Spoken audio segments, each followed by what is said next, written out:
What is a combination? A combination is a collection of objects where the order doesn't matter. The formula for a combination is n factorial over n minus r factorial times r factorial.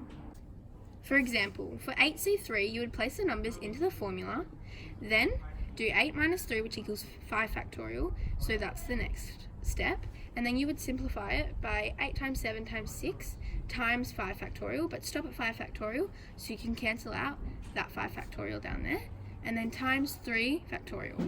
For the fifth step, you would do 8 times 7 times 6, 3 times 2 times 1. This equals 336 over 6, which equals 56. A real-life example of a combination. A real-life example of a combination would be if a playlist contains 10 of Erica's favourite songs, how many ways can she arrange 3 songs in a list? The first step would be put 10 and 3 into the formula, which is that. Then the second step would be 10 minus 3, which equals 7 factorial, so that's what you would be left with.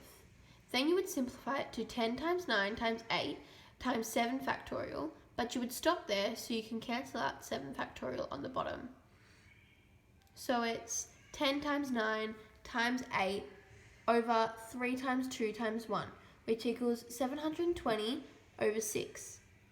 Therefore, she can arrange the 3 songs 120 different ways. What is a permutation? A permutation is arrangement of a group of objects where the order does matter. The formula for a permutation is n factorial over bracket n minus r bracket factorial. An example of permutation is if you select 3 letters from 10, say you pick 10, 9 and 8, which would equal 10 times 9 times 8, that would simplify into 10 times 9 times 8 times 7 times 6 times 5 times 4 times 3 times 2 times 1 over 7 times 6 times 5 times 4 times 3 times 2 times 1, because you only pick 3 letters, so these are the remaining 7 letters.